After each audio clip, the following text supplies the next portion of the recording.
There's something to be said for just winging it when you sit down to work on a piece of art, pulling things out of your imagination and just seeing where the moment leads you.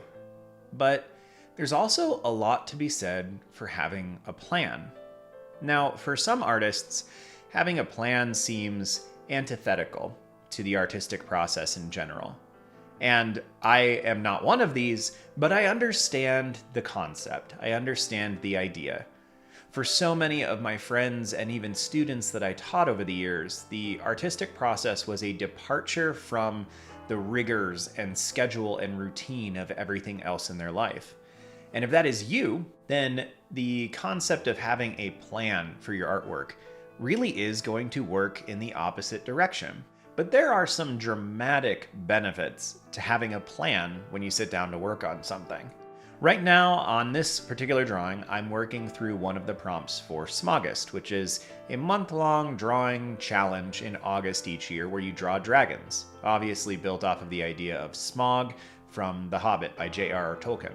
This particular prompt is flat, and I sat down and sketched out some ideas in a separate sketchbook for maybe just 10 or 15 minutes, trying to hone in on what I wanted to do.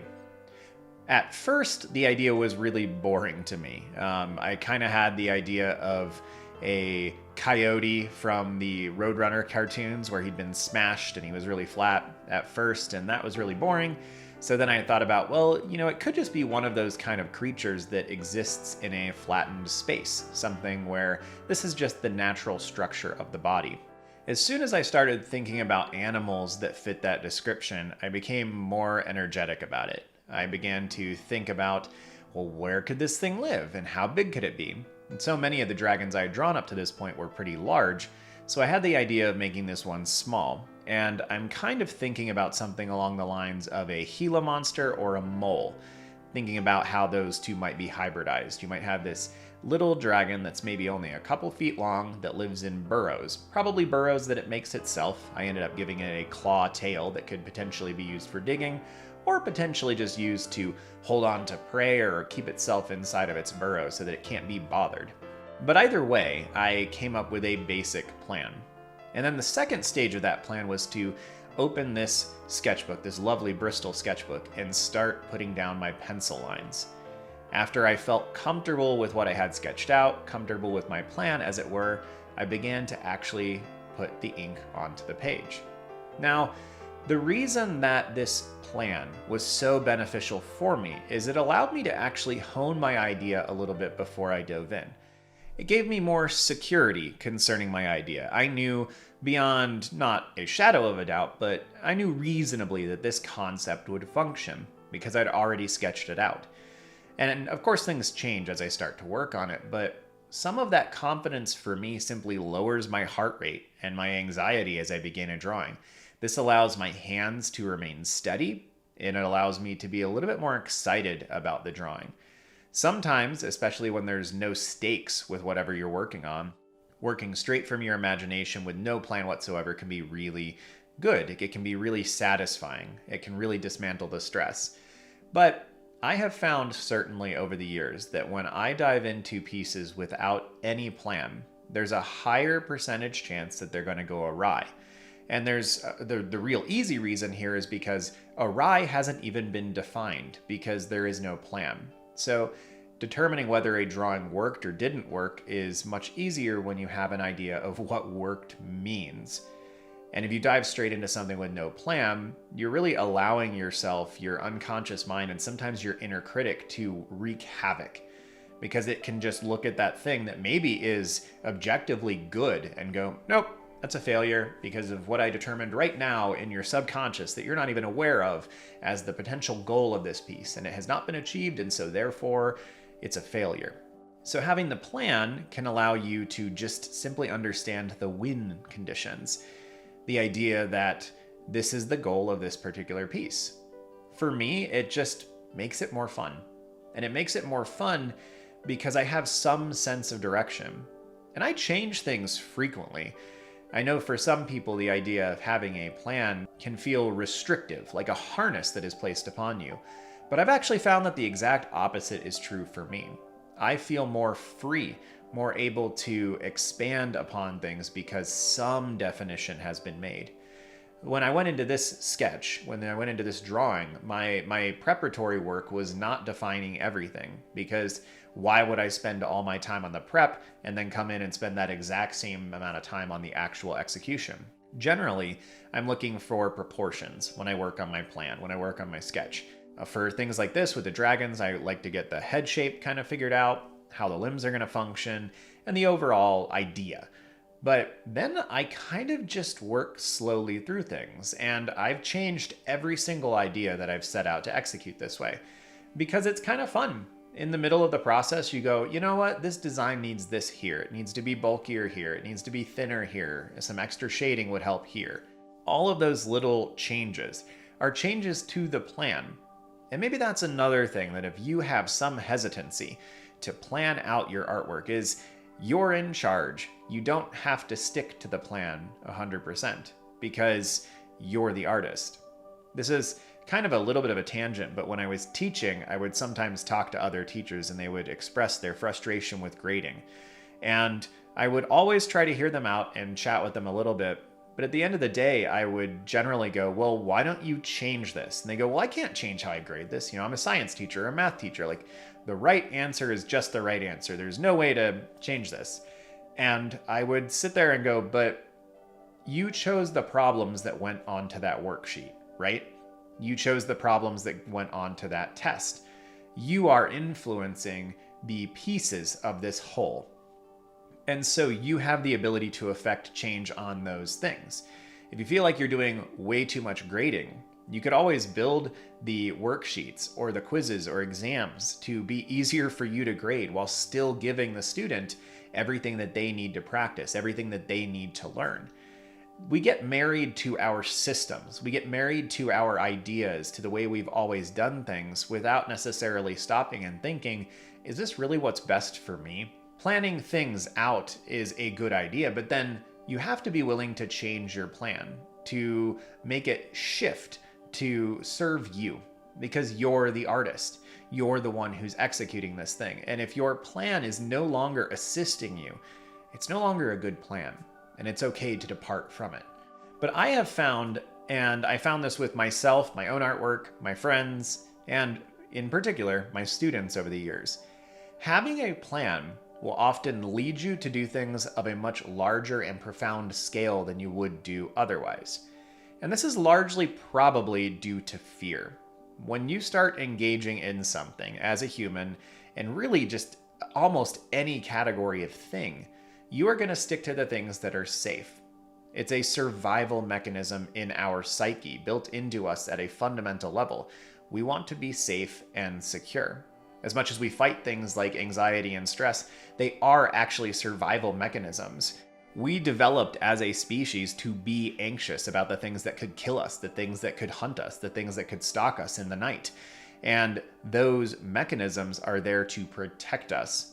Now, we like to avoid them, which makes sense. Life is certainly a lot more pleasant if you have lower levels of anxiety and stress. But if you want to grow, if you want to improve at pretty much anything, you are going to have to endure some level of pain. Now, it doesn't always need to be super dramatic. Your art should not physically hurt you, but the amount of time that it takes to do things, the amount of time that you're going to have to be uncomfortable with your progress, with your lack of progress, which probably isn't a lack of progress, it's probably a perceived lack of progress, that's going to be painful. That process can be not negated, but can be alleviated to some degree if you decide to plan your works ahead of time. If you set out to do a thing that is new, that is scary, and you don't plan, there's a good chance that you're going to fall back into old manners of doing things. But if you plan, if you research, if you sketch, if you do some prep, if you look up a tutorial or two, there's a much higher chance that you're going to stick with your initial ambition, that you're going to try this thing that was intimidating at first, that was potentially painful, that was maybe scary. And there's beauty in that because there's the potential for progress in that. And most artists have a strong desire to improve.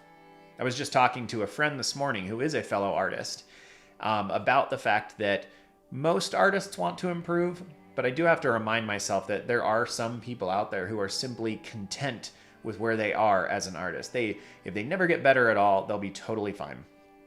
I am a little envious of that particular position.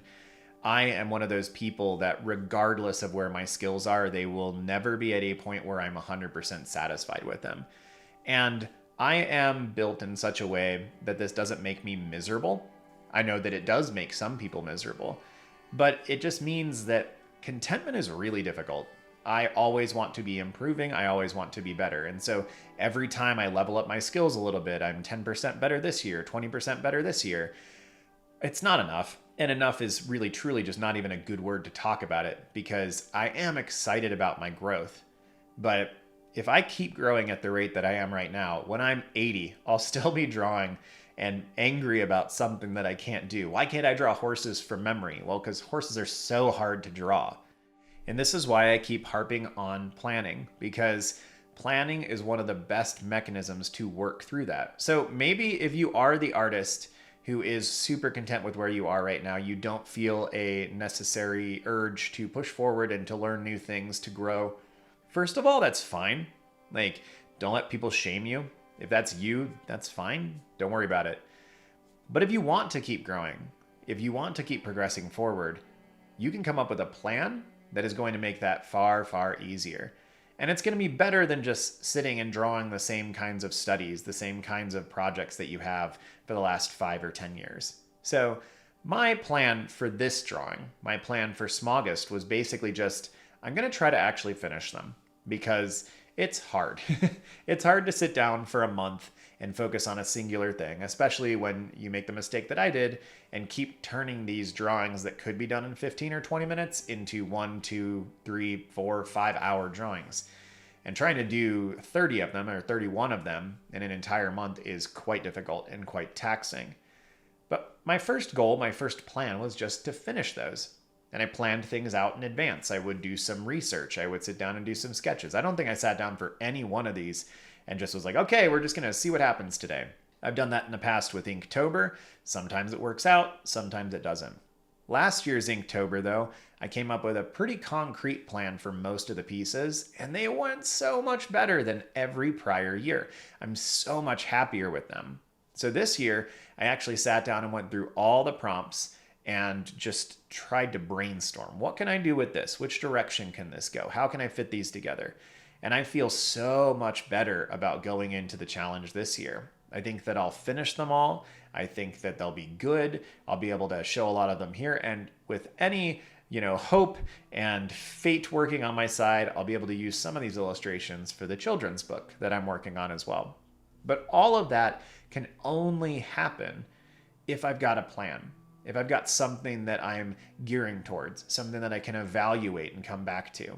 And I know that having a plan might seem really silly. It might seem like one of those things that's a departure from what you really enjoy in art. Or if you're like me, it might be like, why are you still talking about this 13 minutes in? Of course I have a plan. I plan everything. I think if that's you, if you're the person like me who plans a lot, I think the best advice I have for you is don't marry yourself to the plan entirely. Remember what the plan's purpose is. If the plan's purpose was to get you to finish a thing, and part of what you initially planned on is keeping you from it, change the plan. And if the plan was to help you improve at a skill, and you find that you're not improving at the rate you want to, or you're not focusing on the things that are giving you joy and allowing you to stay in it, change the plan. But if you are the kind of person who seldom plans, I would encourage you, start small, but just come up with some daily or weekly goals for your art. Some things that you can focus on over the course of a couple, cycles, whatever that cycle might be for you. If you're older like me, looking at things and thinking about things over the course of months is really easy. If you're a little bit younger, maybe just try to think over the course of 2 weeks. I am going to plan to fill a page in my sketchbook every day. That's a great plan. If you do that for a week or two and figure out that you can do a lot more, or you have to do a lot less because maybe it's sports season, alter your plan. But I would encourage you, if you struggle with planning, if it feels anathema to your artistic processes, I would encourage you to take another look at it, to try building some plans for yourself. because you just might be surprised. The plans might be something that allow you to actually stick to a thing for longer, to put more time into it, which generally means you're going to learn more, you're probably going to have better results, things are going to come out in a more productive fashion. So that's what I wanted to talk about today as I work on this flat dragon. I really wasn't sure how long I was going to ramble. I figured I might ramble way too long. It's a little longer than normal, but not a big deal. So I hope this was beneficial for you. And I hope you were drawing along with me as you went. So if you were, I'd love to hear what you were drawing in the comments down below. If you're looking to join an artistic community, I would encourage you to check out our Discord community. It's linked in the description down below. Thank you to patron Who, What, Where, When for your continued support, and all my other patrons as well. If you want to check out my Patreon, it is in the link down below as well, or linked in the description down below. There we go. Have a good one, y'all. See you soon.